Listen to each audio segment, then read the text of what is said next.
अत्यधिक प्रभावी लोगों की 7 आदतें सारांश बुक करती है।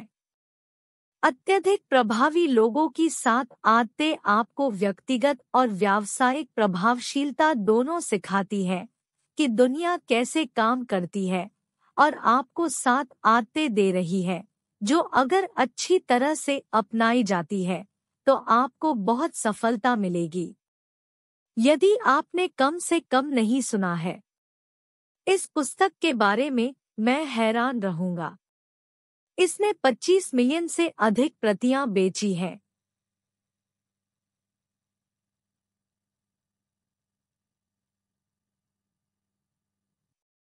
ऐसा लगता है कि वेनेजुएला की पूरी आबादी ने एक प्रति प्राप्त की थी। मुझे यकीन नहीं है कि अगर स्टीफन आर कोवे को इस बारे में कोई सुराग था कि जब वह 1990 में इसे प्रकाशित किया गया था तो अत्यधिक प्रभावी लोगों की 7 आदतों को क्या सफलता मिली थी, लेकिन उनकी मृत्यु के कई साल बाद भी यह अभी भी नेतृत्व और आधुनिक बाइबिल है। प्रबंधन मूल 7 आदतें हैं। 1. Be proactive. 2. मन में अंत के साथ। 3. पहले चीजें पहले। 4. थिंक जीत जीत। 5. पहले समझने के लिए फिर समझने के लिए। 6. सिनर्जाइज। 7. शार्पन द आरा। पहले 3 अपनी स्वतंत्रता की सेवा करते हैं ताकि आप निजी में जीत, जैसा कि कोवे ने रखा था। दूसरा 3 उद्देश्य अपना ध्यान अन्योन्याश्रयता पर स्थानांतरित करना है। जब आप प्रतियोगिता के बजाय सहयोग के लिए प्रयास करते हैं तो आप सार्वजनिक रूप से जीत भी करेंगे और सांसारिक सफलता पाते हैं। अंतिम आदत आपके स्वयं के नवीनीकरण पर काम करती है ताकि आप कभी भी बाहर नहीं निकल सके या खुद को ओवरएफ्ट न करें। आइए निम्नलिखित 3 को और अधिक विस्तार से देखें। अंतिम संस्कार परीक्षण करें। सीखें कि कैसे नहीं कहना है। सक्रिय सुनने का अभ्यास करें। काम और जीवन दोनों में अत्यधिक प्रभावी बनने के लिए सीखने का समय। पाठ 1। अंतिम संस्कार परीक्षण करें। यह वह आदत है जिसे कोवे ने कहा अंत के साथ शुरू करना। वह एक चेतावनी जारी करता है कि जुताई करना और अधिमानता कम समय में किए गए कार्यों की एक बड़ी मात्रा प्राप्त करना, यानी कुशल होना, केवल तभी उपयोगी होता है जब आप सही दिशा में जुताई कर रहे हों। यहाँ क्लासिक सादृश्य सीढ़ी है जिसे आप उग्र रूप से चढ़ा रहे हैं, केवल यह पता लगाने के लिए कि यह शीर्ष पर पहुँचने पर गलत दीवार के खिलाफ झुक गया है। यदि आप अपने प्रमुख दीर्घकालिक लक्ष्यों के बारे में स्पष्ट हैं, तो आप अपने प्रत्येक निर्णय को उनके साथ संरेखित कर सकते हैं। सबसे अच्छा तरीका अब तक उन लक्ष्यों के बारे में स्पष्ट होने के लिए अंतिम संस्कार परीक्षण करना है। अपने आप से पूछो, मैं अपने अंतिम संस्कार में मेरे बारे में क्या कहना चाहता हूँ? जैसा कि मैं किस तरह के व्यक्ति को याद रखना चाहता हूँ? मैं क्या याद रखना चाहता हूँ? आपके रिश्तों, परिवार, दोस्तों, ग्राहकों, भागीदारों, ग्राहकों की संख्या के आधार पर आप यह भी पूछ सकते हैं कि आपकी मृत्यु का शोक मनाने के लिए कितने लोग वहां होंगे। जैसा कि स्टीव जॉब्स ने कहा, सभी बाहरी अपेक्षाएं, सभी गर्व, सभी शर्मिंदगी या विफलता के डर, ये चीजें सिर्फ मौत के सामने गिरती है, केवल वही छोड़कर जो वास्तव में महत्वपूर्ण है।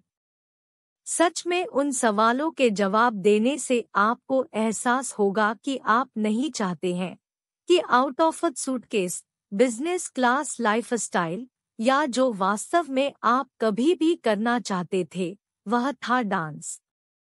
तो बोल्ड बनो और उनसे पूछो। पाठ 2। सीखें कि कैसे नहीं कहना है। यह जानना कि आप कहाँ जाना चाहते हैं, यह पता लगाना आसान हो जाता है कि आपके लिए क्या महत्वपूर्ण है और क्या नहीं।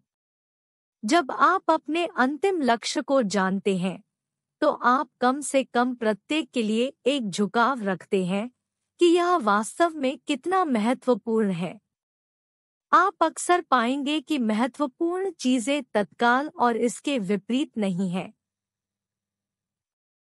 इसका मतलब है कि कुछ चीजें बिल्कुल भी नहीं हैं। उन सभी चीजों के लिए आपको अंततः नहीं कहना होगा। यह आसान नहीं है, खासकर अगर पैसा शामिल है। लेकिन जैसा कि कोवे कहते हैं, पहले चीजें पहले रखो। कभी-कभी प्रलोभन देने वाले पुरस्कार आपके सामने सही खतरे में पड़ जाते हैं, जो तब होता है जब यह देखने के लिए अंतिम संस्कार परीक्षण को फिर से बाहर निकालने का समय होता है कि क्या उन पुरस्कारों का पीछा करने के लायक है। मैंने इस संबंध में डेरेक सिवर से सीखने की कोशिश की है, जो कहता है कि यह या तो एक नरखा है या नहीं। वह कुछ चीजों पर अविश्वसनीय रूप से ध्यान केंद्रित करता है, लेकिन वे चीजें अपने जीवन में आवश्यक सभी अर्थ पैदा करती है। पाठ 3, सक्रिय सुनने का अभ्यास करें। बहुत सारी चीजों को करने के लिए ना कहने के बारे में अच्छी बात यह है कि वास्तव में दूसरों को सुनने में बहुत अधिक समय बिताने में सक्षम है।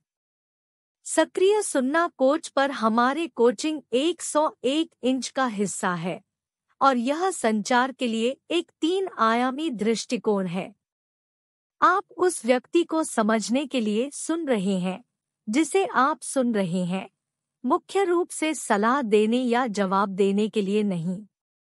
आप सुनिश्चित करते हैं कि आप उन्हें वापस दोहरा कर समझते हैं कि उन्होंने क्या कहा और उनकी भावनाओं को प्रतिबिंबित किया। आप उन्हें अपनी विचार प्रक्रिया की संरचना में मदद करते हैं।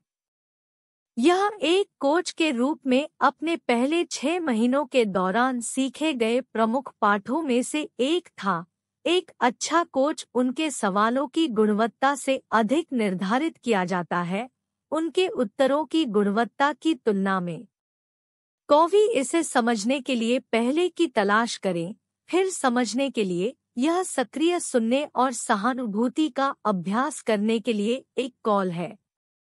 जैसे ही आपको अपने डॉक्टर के बारे में संदेह होता है, जब वह आपको सिर्फ एक बार खांसी सुनने के बाद आपको भारी एंटीबायोटिक दवाओं के बारे में बताता है, तो हम उन लोगों पर भरोसा नहीं करते हैं जो हमें लगता है कि वास्तव में हमें नहीं समझते हैं। प्रतिक्रिया सुनने के बजाय समझने के लिए सुनने का प्रयास करें। इस अभ्यास को शुरू करने का एक अच्छा तरीका बस कम बात करना है। अत्यधिक प्रभावी लोगों की 7 आदतें समीक्षा करें। अत्यधिक प्रभावी लोगों की 7 आदतें समीक्षा करें। अत्यधिक प्रभावी लोगों की 7 आदतें एक पूर्ण क्लासिक है।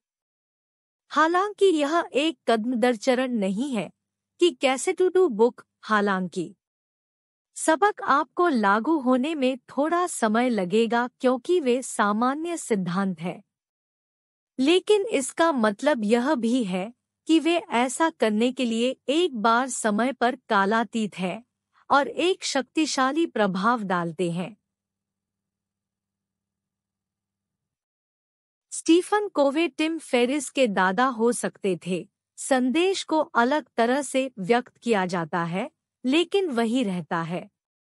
आप जो भी करते हैं, प्रभावी हो, कुशल न हो,